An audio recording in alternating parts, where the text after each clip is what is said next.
Network News. COMELEC iniutos ang manual recount sa 2025 mayoral race ng San Fernando City, Pampanga.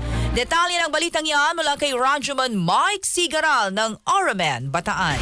RMN Live Report.